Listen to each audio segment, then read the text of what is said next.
You ever realize that when you are dropping all of these truth bombs and you're giving people a perspective of life that they've never really seen before, and you're allowing the liberation of your soul to just emanate through the entirety of the existence? When you are in complete alignment and you haven't really been trying to push things too much, but all of a sudden you just, all right, I have to say something. I have to say something about this because it's my duty, my sacred duty to expose the evil. All of a sudden, that's when all of the Agent Smiths of the Matrix come out and start trying to put you down, or they'll just take what you're doing and all that because they want to harvest your energy. And I don't think people understand enough of how your soul, your aura, especially on semen retention, is going to be way more easily hijacked and hackable than any kind of piece of technology that you have physically. And the reason being is because, well, this is a spiritual reality. Yes, we live in a physical domain, but this whole world, everything that happens in it is spiritual. And so I do want to welcome you all to another Semen Retention Sunday episode here on the Regal Change account. And what we're going to be talking about today is why people will watch you and they will harvest your energy through trying to they'll watch you because they want to suck your life force. They don't watch you to actually learn about what you're doing or to maybe see how they could be better or do better things. They only watch you because they want to learn about how you work and why you work the way that you do, so that they can take what you're doing and just copycat it. They just want to replicate it. But the thing is that it's not a bad thing to take inspiration from people. But it's funny how the people who hate on you the most and the people who watch you the most, they're going to be the same ones that take everything that you're doing and try to apply it to their own lives. They hate it.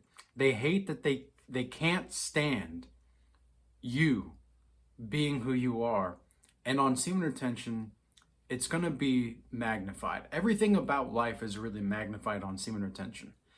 And the reason for that is because you're actually not being a depleted coomer and overthinking like some gay dude that's just trying to live his life because that's the way that the Matrix told him so.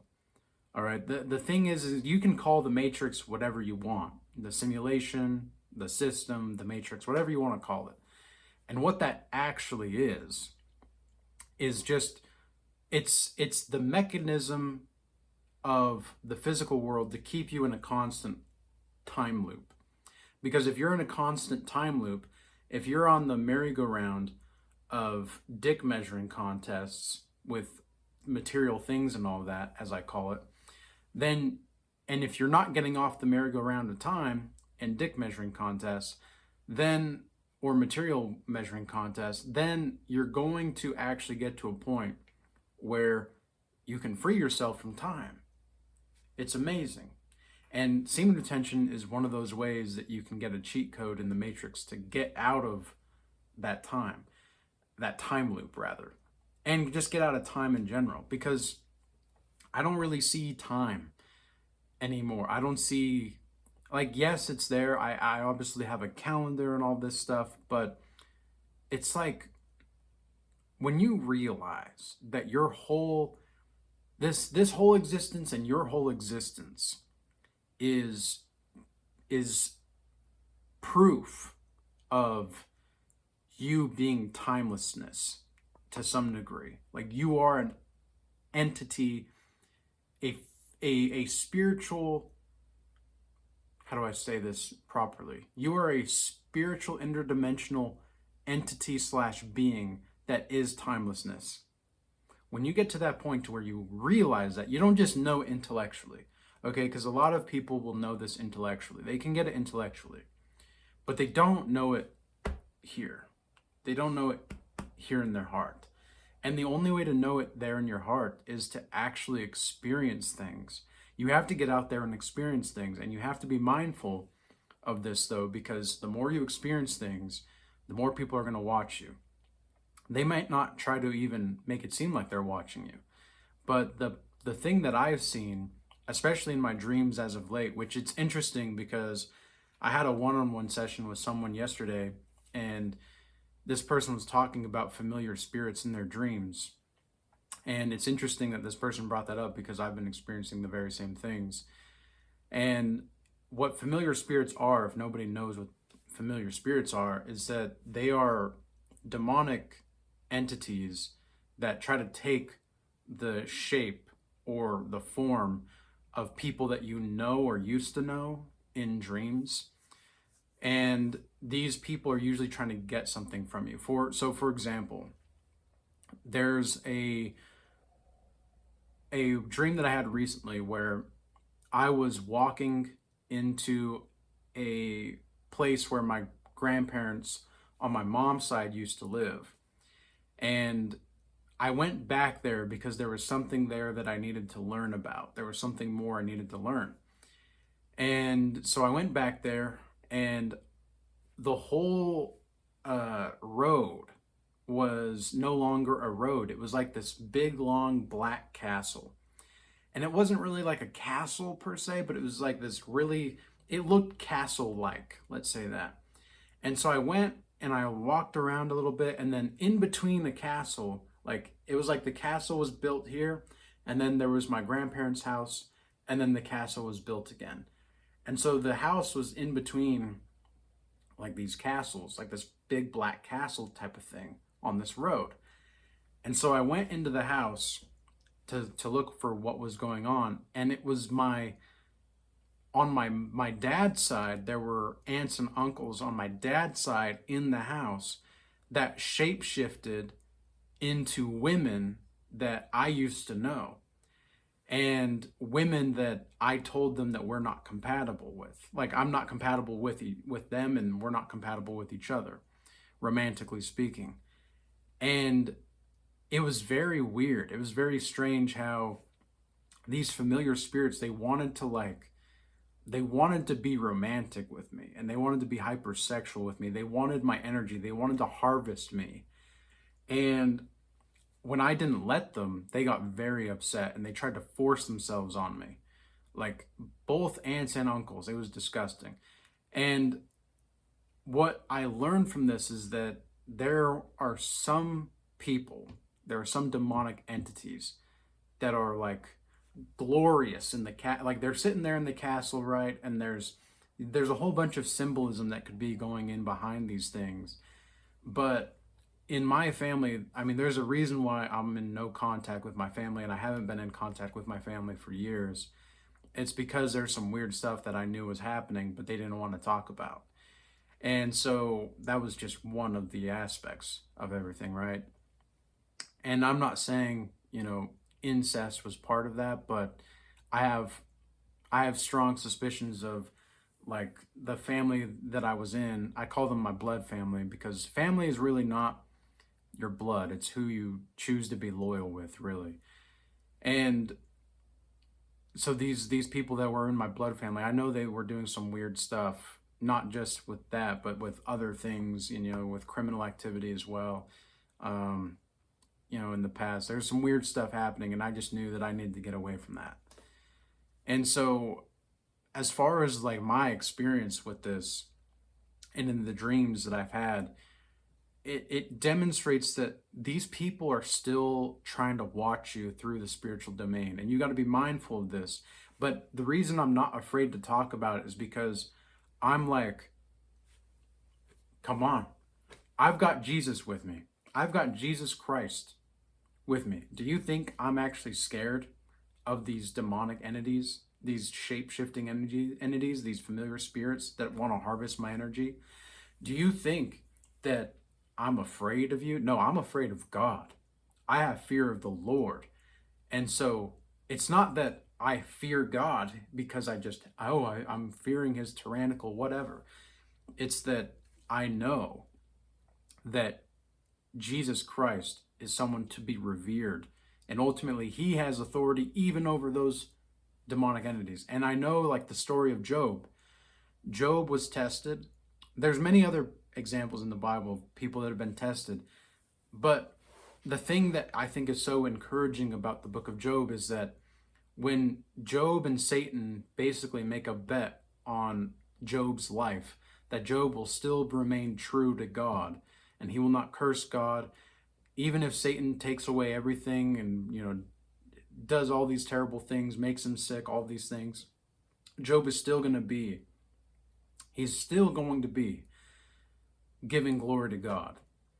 And Job ends up doing that. And then he receives, after that, he receives everything like 2 to 10-fold, right? 2 times to 10 times what he has. And what he had before Satan attacked him. But God allowed Job to be attacked. Well, why is that the case? Why is it the case that Job was attacked and God allowed it? Like God made a bet basically with Satan, that the devil, that he could attack Job. Well, why? Well, it's because God allows trials to test the genuineness of our actual faith in him and in our faith that we are not just this body. Okay, and this is something else semen retention will teach you. This kind of stuff, this kind of topic with semen retention, a lot of people, this is probably going to go over a lot of people's heads, but I'm not speaking to those people. I'm speaking to those people that are like on the frequency, that are getting what I'm saying, because it is about developing your relationship to Christ ultimately. But it's not like the end all be all. The semen retention is just, it's a tool, okay? And it's a lifestyle. It's not necessarily something that, oh, all of your life is going to be perfectly fine after you do this thing. I'm not trying to do that. Like, I'm not trying to sell you an idea like that. What I'm trying to ensure that you do is that you actually have the tools that you need to live your own life, so that I can give you that spark if you need to go out and do what God made you to do. Okay? Because if I can just give you that spark, that's going to be enough sometimes. In fact, pretty much all the time. If I can just give somebody that spark of inspiration, that's going to be enough. But a lot of people are just so caught up in the idolization of semen retention, and they don't even realize that all these other semen retention people online are harvesting their energy. I'm not harvesting anybody's energy. I am literally giving my soul. I'm sharing my soul with everybody, so that in the hopes that if they do want to have these tools, yes, I do have a school, an online school, the Regal Change Academy. Yes, I do have the Godlike Master Initiation Program. Yes, I do have these one-on-one mentorship calls, but I'm not trying to tell you how to tickle your ears here. I only work with people that actually want to do something about changing their life for the better.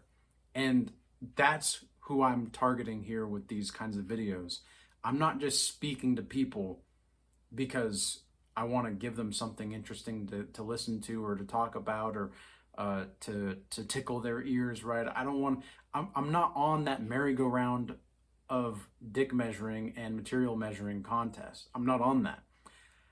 I am like, this is something I was realizing the other day. I was talking with somebody about Bitcoin in my inner circle, and I was telling this person, I said, look, because like, this is how I feel about Bitcoin. This is also how I feel about semen retention to some degree. It's like everybody's at this carnival, right? Everybody's at the carnival, and what you are as Bitcoin or a semen retention practitioner, you're like the classy group of people that approaches the people at the carnival, and you're like, hey, there's something better over there. If you guys want to, like, get off the merry-go-round and get off the merry-go-round of time and all these things, there's something better over here. And that's how I feel about semen retention. That's how I feel about Bitcoin. That's how I feel about just everything that I'm doing. I'm like, hey, you guys can keep doing what you want over there, but over here we're going to be doing this, and you're welcome to come over here, but don't bring that carnival spirit over to this classy place. It's not going to work. It's just not going to work. And so I want to be inviting, but I also want to have boundaries. And this is going to be very helpful for you in identifying why people are trying to like harvest your energy and why people are watching you. Because if people are actually watching you, like people will watch you on Semen Retention, people will try to harvest your energy because you are literally the walking glitch in the matrix, dude. You are literally the walking main character. Act like it, okay? Because you are the main character of your own life. There's nothing wrong with that. But you have to have some discretion and you have to have some discernment, all right? So with all that being said, I hope that everybody has a blessed rest of your day. Peace. Until next time.